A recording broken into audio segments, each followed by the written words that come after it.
बघा, प्रधानमंत्री मोदीजी जळगावला भारतीय जनता पक्षाच्या प्रचारासाठी आलेले आहेत. ते युक्रेन, पोलंड, रशिया येथे भारतीय जनता पक्षाच्या प्रचारालाच गेले होते त्यांच्या, आणि आता जळगावलाही त्याच कामासाठी आलेले आहेत. निमित्त आहे लखपती दीदी. या देशामध्ये लाखो तरुण बेरोजगार आहेत, त्यांनाही लखपती करण्याची गरज आहे. महिलांना पैसे दिले जात आहेत आणि मुख्यमंत्री विचारतायत पैसे मिळाले ना, पैसे मिळाले ना, देखा ना आपने, पैसा मिल गया ना. ही का पद्धत झाली मुख्यमंत्र्याची? खालून कोणीतरी आवाज दिलाय का महिलेने? सरकारच्या बापाचे पैसे आहेत का? जनतेचे पैसे आहेत, तुमच्या त्या मिंदे गटाच्या बापाचे पैसे नाही आहेत, असं खालून एक महिलेने आवाज दिला. बघा, ऐकायला येतोय. एक महिला ने कहा नीचे से, जब पूछा पैसा मिल गया ना, तो बोला कि किसी के बाप का पैसा है क्या? ये जनता का पैसा है, लखपति दीदी का पैसा जनता का है. अब प्रधानमंत्री आ रहे हैं. बात ऐसी है, महाराष्ट्र में एक आंदोलन चल रहा है महिलाओं की सुरक्षा के लिए. ये जो सब हमारी बहनें हैं, दीदी, उनकी सुरक्षा के लिए, उस बारे में तो प्रधानमंत्री ने अब तक एक लफ्ज अपने मुंह से नहीं निकाला, काढ़ला नहीं. तो अभी लखपति दीदी बनाएंगे. जहां जळगाव में आ रहे हैं प्रधानमंत्री जी, वहां 15 दिन में 4 महिलाओं के ऊपर अत्याचार हुए. 2 बच्ची है, एक दिव्यांग है. कोई जाकर बताइए प्रधानमंत्री जी को. अगर वहां मुख्यमंत्री और डिप्टी सीएम हो गए, गृह मंत्री, तो बताइए इसी जळगाव में 15 दिन में 4 नाबालिग लड़कियों के ऊपर अत्याचार हुआ है. प्रधानमंत्री जी, आप किसको लखपति बनाने जा रहे हो? पहले हमें हमारी दीदियों को सुरक्षा दीजिए. उस बारे में पूरे देश में बात नहीं हो रही है.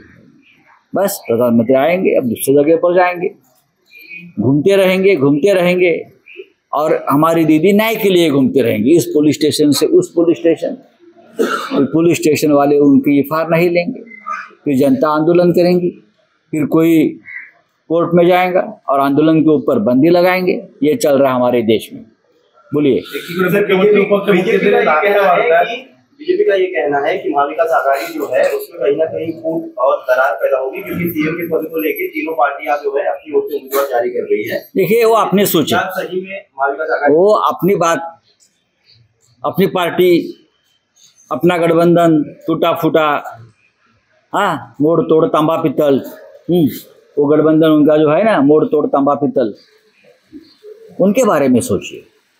महाविकास आघाड़ी के गठबंधन में किसी भी पद को लेकर कोई मतभेद, कोई दरार नहीं है. कल हमारे एक पहली बैठक हो गई सीट शेयरिंग के ऊपर, जहां मुंबई की सीटों के बारे में हमने तीनों पार्टियों ने चर्चा की और लगभग सहमति से 99% सीटों पर हमारी सहमति हो गई है. मुंबई की लिस्ट में कहूँगा, मुंबई की सीट से. तो ये महायुति वाले को बोले, आप आपकी बात करिए, हमारी बात मत करिए. ना मुख्यमंत्री पद के ऊपर हमारे यहाँ कोई मतभेद है, ना और किसी पद के ऊपर, ना सीट शेयरिंग के ऊपर. क्या कुछ आंकड़े डिसाइड हुए हैं? हो जाएंगे, सब ठीक ठाक हो जाएगा. महाविकास आघाड़ी सरकार बना रही है. बस मुंबईत 30 ते 22 जागा मिळणार असं ठाकरेंना मोठा म्हणून त्याच्याकडे बघितलं. बघा, कोण काय आमचे सहकारी सांगतायत त्याच्याविषयी मी आता काहीच बोलणार नाही. काल आमची एक नक्कीच महाविकास आघाडीची मुंबई संदर्भात, जागा वाटपासंदर्भात 3 प्रमुख पक्षांची बैठक नक्की काल पार पडली. 3ही पक्षाचे प्रमुख तिथे उपस्थित होते आणि अगदी सुरळीत चर्चा झाली आणि जवळजवळ 99% जागांवरती आमची सहमती झाली. मुंबई हा एक मोठा प्रदेश आहे, महाराष्ट्राची राजधानी आहे. इथे कायम शिवसेनेचं आणि मराठी माणसाचं वर्चस्व राहिलेलं आहे. त्याच्यामुळे अत्यंत काळजीपूर्वक जागा वाटप होईल. कारण ही मुंबई तोडण्याची, लसके तोडण्याचे, लुटण्याचे जे कारस्थान दिल्लीतून सुरू आहे, त्याला शह देण्यासाठी मुंबई पुन्हा एकदा आमच्या ताब्यात असणं सगळ्यांच्या गरजेचं आहे. आणि त्या पद्धतीनंच हे जागा वाटप आम्ही सगळ्यांनी एकत्र बसून करतो आहोत. आणि महाविकास आघाडी म्हणूनच ही लढाई होईल. त्याच्यामुळे कोणाला जर काय पोटामध्ये दुखत असेल त्यांनी त्याच्या दुखण्यावरती औषध घ्यावं. विदर्भात काँग्रेसची ताकद मजबूत आहे, त्यामुळे विदर्भात काँग्रेसला जास्त सीटा देऊ शकतात. मुंबईमध्ये काही प्रमाणात देऊ शकतात का, तर त्यांचं वर्चस्व जास्त. असं कोण सांगताय? असं एक मागे देखील करून आला होता. येऊ द्या. संपूर्ण महाराष्ट्रामध्ये अत्यंत समतोल पद्धतीनं जागा वाटप होईल आणि ते बंद दाराआडच होईल. त्या संदर्भात कोणीही बाहेर येऊन काही सांगणार नाही आणि मीही सांगणार नाही.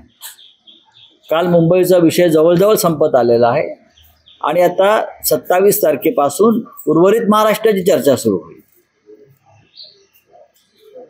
हा, शिंदेच्या नेतृत्वात हंडी फोडणार असे मातृश्रीच्या बाहेर बॅनर लावण्यात आलेले आहेत शिंदे गटाकडून. हो, त्यांची हंडी फुटणारच आहे, ते लटकणार आहेत वर. हंडी फोडता फोडता शेवटच्या थराला काय त्यांना जाता येणार नाही, त्याच्यामुळे ते असे असतात ना लटकत, आणि मग खाली पडतात. त्यांचा थर कोसळायला सुरुवात झालेली आहे आणि हे हंडीवाले वर लटकणार आहेत. पहा तुम्ही. सर, महाराष्ट्र की हालत मणिपुर की तरह हो रही है. राज ठाकरे एक नंबर दिखा रहे हैं और आपकी सरकार का सवाल उठा रहे हैं. क्या? हाँ, शिंदेच्या नेतृत्वात हंडी फोडणार असे मातृश्रीच्या बाहेर बॅनर लावण्यात आलेले आहेत शिंदे गटाकडून. हो, त्यांची हंडी फुटणारच आहे, ते लटकणार आहेत वर. हंडी फोडता फोडता शेवटच्या थराला काय त्यांना जाता येणार नाही, त्याच्यामुळे ते असे असतात ना लटकत, आणि मग खाली पडतात. त्यांचा थर कोसळायला सुरुवात झालेली आहे आणि हे हंडीवाले वर लटकणार आहेत. पहा तुम्ही. सर, महाराष्ट्र की हालत मणिपुर की तरह हो रही है. राज ठाकरे एक नंबर दिखा रहे हैं और आपकी सरकार का सवाल उठा रहे हैं. क्या? सर, महाराष्ट्र की जो हालत है मणिपुर की तरह ही हो गई ऐसा है. कौन बोल रहा है? राज ठाकरे जो बात कर रहे हैं कि आपकी सरकार के टाइम पे भी इस चीज को ये घटना हो रही थी, लेकिन उस टाइम लेकिन राज ठाकरे किस पार्टी के साथ हैं?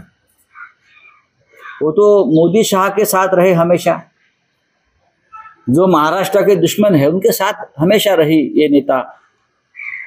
अब जिसने बाला साहब ठाकरे जी की पार्टी को तोड़ दिया है उस पार्टी के साथ है, शिंदे जी के साथ है राज ठाकरे जी. तो आप उनके बातों को इतने गंभीरता से मत लीजिए. अब वो गंभीरता खत्म होगी उनके बातों से. अगर राज ठाकरे कहते हैं कि हमारे ज़माने में ये होगा, तुम्हारे ज़माने में ये हो गया, ये बात करने का उनको अधिकार नहीं है सबसे पहले, क्योंकि अब तक उनकी दिशा स्पष्ट नहीं है. वो महाराष्ट्र के बाजू में है या महाराष्ट्र के जो विरोधी है उनके बाजू में है. हमेशा उनकी भूमिका, जो महाराष्ट्र पर हमले करते हैं, महाराष्ट्र तोड़ने की साजिश करते हैं, उनके साथ, उनको साथ देने का काम ये महाराष्ट्र के राज ठाकरे जी ने किया है. तो उनके ऊपर मैं ज्यादा बात नहीं करूँगा. असं देखील म्हणणं की सरकारकडे पैसे नाही, आता लास्टची हप्ता जो आहे तो महिला सरकारकडे पैसे नाही आहे. ते खरं जरी असलं तरी सरकारकडे निवडणुकीमध्ये महाविकास आघाडी किंवा शिवसेनेला पराभूत करण्यासाठी ज्या सुपाऱ्या द्याव्या लागतात त्यासाठी भरपूर पैसे आहेत. आमदार खरेदी करण्यासाठी, खासदार खरेदी करण्यासाठी, राजकीय कार्यकर्त्यांना विकत घेण्यासाठी, मतं विकत घेण्यासाठी सुपाऱ्या. महाराष्ट्रातले 2 प्रमुख पक्ष जे स्वतःला समजतात आणि सल्ले देत असतात, बरं का, तर त्यांची तर मोठी सुपारी आहे ना. ते भरपूर पैसे आहेत, शेकडो कोटी रुपये सरकारकडे त्यासाठी आहेत. जनतेसाठी पैसे नाही आहेत. जनतेसाठी अजिबात पैसे नाही आहेत. राज्याच्या विकासासाठी पैसे नाही आहेत. पोलीस दलाच्या आधुनिकीकरणासाठी पैसे नाही आहेत. महिलांना सुरक्षा देण्यासाठी पैसे नाही आहेत. बाकी पैसे जे आहेत हे राजकीय उधळपट्टीसाठी, माणसं विकत घेण्यासाठी, लहान सहान मोठ्या सुपाऱ्या देण्यासाठी भरपूर पैसे पडलेले आहेत.